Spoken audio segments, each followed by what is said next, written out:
आज हम जिस मूवी की कहानी सुनेंगे इसका नाम जॉन विक है और ये मूवी 2014 में रिलीज हुई है। शुरुआत में हम एक कार को दीवार से टकराता देखते हैं जिसके अंदर से इस मूवी का हीरो जॉन विक निकलता है।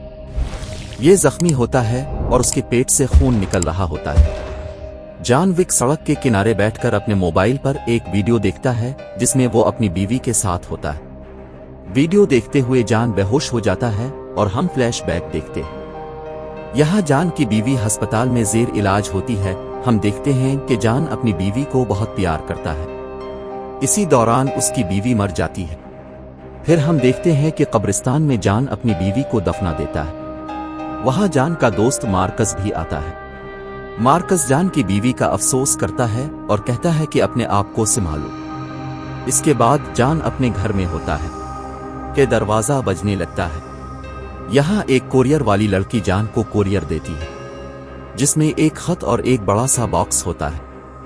जॉन जब ये खत देखता है तो उसे पता चलता है कि यह खत और बॉक्स उसकी बीवी हेलन ने मरने से पहले भेजा है। इसमें लिखा होता है कि मुझे पता था मैं मरने वाली हूँ और मेरे मरने के बाद तुम अकेले हो जाओगे और इसी कमी को पूरा करने के लिए तुमको ये डाक भेजा है। फिर जॉन इस डाक को बॉक्स से निकालता है और देखता है कि लॉकेट पर उसका नाम डेजी लिखा है। जॉन अपनी बीवी की निशानी समझकर डेजी का बहुत ख्याल रखता है और हर वक्त उसको अपने साथ रखता है। एक दिन जॉन अपनी पसंदीदा कार पर डेजी के साथ पेट्रोल पंप पर जाता है। जॉन वहां पेट्रोल भर रहा होता है कि तभी एक लड़का जॉन को बोलता है कि मुझे तेरी ये कार पसंद है, क्या तू ये कार बेचेगा? जॉन बोलता है कि अपने काम से काम रख, ये कार बेचने के लिए नहीं है। वो लड़का बदमाशी पर उतर आता है मगर तभी इसका दोस्त इसको रोक लेता है। फिर इसी रात जॉन अपने घर में सो रहा होता है कि तभी डेजी भौंकने लगता है। जॉन जब डेजी के पीछे जाता है तो एक आदमी पीछे से जॉन के सर पर वार करता है जिससे जॉन जमीन पर गिर जाता है। ये वही लड़के होते हैं जो पेट्रोल पंप पर कार का पूछ रहे थे और अब ये कार चोरी करना चाहते। ये लोग जॉन और डेजी को बहुत मारते हैं और कार लेकर फरार हो जाते हैं। जॉन को जब होश आता है तो देखता है कि डेजी मर चुका है। वो काफी वक्त तक डेजी को अपनी सीने से लगाए रखता है। फिर अपने घर के बाहर एक गड्ढा खोदकर डेजी को दफना देता है। अब जॉन गुस्से में होता है और डेजी का बदला लेना चाहता है। जॉन ये चीज जानता है कि वो लड़के कार के डुप्लीकेट दस्तावेज बनवाने के लिए किस गैराज में जाएंगे। जब जॉन वहां जाने लगता है तो देखता है कि उन लड़कों ने दूसरी गाड़ी को भी तोड़ दिया है। जॉन बस पर सफर करके गैराज तक पहुंच जाता है। ये गैराज वाला आदमी जॉन का दोस्त होता है और उसका नाम ओरेलियो होता है। ओरेलियो जॉन को बताता है कि वो लड़का मेरे पास कार की नंबर प्लेट तब्दील करवाने आया था मगर मैंने इसे भगा दिया। वो बताता है कि इस लड़के का नाम जोसेफ है और वो रूसी माफिया वीगो का बेटा है। अब जॉन ओरेलियो से वैसी ही नजर आने वाली कार लेता है और चला जाता है। फिर वीगो ओरेलियो को फोन करके पूछता है कि तुमने मेरे बेटे जोसेफ के साथ बदतमीजी क्यों की? ओरेलियो बताता है कि तुम्हारे बेटे ने जॉन की कार चोरी कर ली है और उसके डॉग को भी मार दिया है। ये बात सुनकर वीगो परेशान हो जाता है और गहरी सोच में चला जाता है। इसके बाद वीगो जोसेफ से पूछता है कि तुमने क्या रायता फैला दिया है? जोसेफ बोलता है कि मैंने तो सिर्फ एक मामूली से चूहे की कार उठाई है।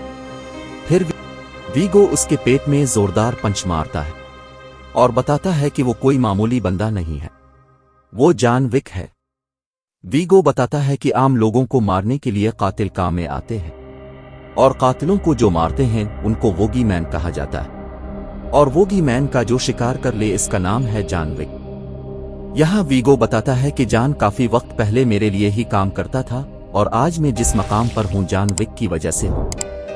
तब वो अपनी बीवी की वजह से ये काम छोड़ना चाहता था तो मैंने इसको एक नामुमकिन काम दे दिया मगर जॉन ने तबाही मचा दी और हर तरफ लाशों के ढेर लगा दिए थे। बंदा मारने के लिए इसे हथियार की जरूरत नहीं पड़ती, वो सिर्फ एक पिंसल से भी किसी की जान ले सकता है। औरतों ने जिस डाग को मारा है वो उसकी बीवी की आखिरी निशानी थी। वो अब तुमको मारने जरूर आएगा। यहाँ जॉन अपने घर में एक कमरे के फर्श को तोड़ता है। फर्श के अंदर एक अटैची दफन होता है जो पिस्तौलों से भरा होता है। इसका मतलब ये कि जॉन इस जंग के लिए तैयार है। तभी वीगो जॉन को फोन करता है और कहता है कि जो भी हुआ मुझे इसका अफसोस है और इस मसले को ठंडे दिमाग से हल करते हैं। मगर जान एक भी लफ्ज बोले बगैर उसका फोन काट देता है। वीगो समझ जाता है कि जान उसके बेटे को मार देगा, इसलिए वो जान को मारने के लिए गुंडों की पूरी फौज उसके घर भेज देता है। जान जो कि पहले से ही फाइट के लिए तैयार था, एक एक करके सब गुंडों को ऐसे मारता है जैसे इसके बाईं हाथ का काम हो। फिर जान किसी को फोन करता और गुंडों की लाशों को गायब करवा देता है। जान उनको हर लाश के बदले एक सोने का सिक्का देता है। अब वीगो मार्कस के घर जाता है और उसको 2 मिलियन के बदले जान को मारने का बोलता है। मार्कस काम करने से इनकार कर देता है और वीगो वहां से चला जाता है। अगले दिन जान कॉन्टिनेंटल होटल में जाता है।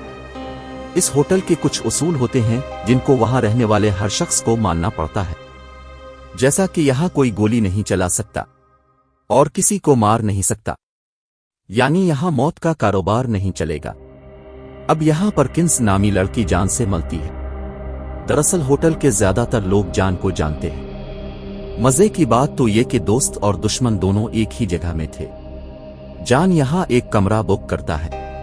अब जान होटल के मालिक विंस्टन से मिलने जाता है और जोसेफ का पता पूछता है। विंस्टन पहले तो मना करता है कि दोबारा इस दलदल में मत फंसो, और फिर वो जोसेफ का पता बता देता है। फिर जान सूटेड बूटेड होकर छुरी कांटे और असलहा लेकर जोसेफ के पीछे निकल पड़ता है।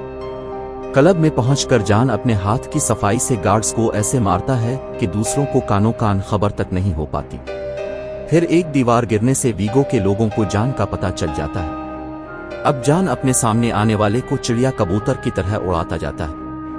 क्लब में हर तरफ हलचल मच जाती है और जोसेफ इसी का फायदा उठाकर भाग जाता है।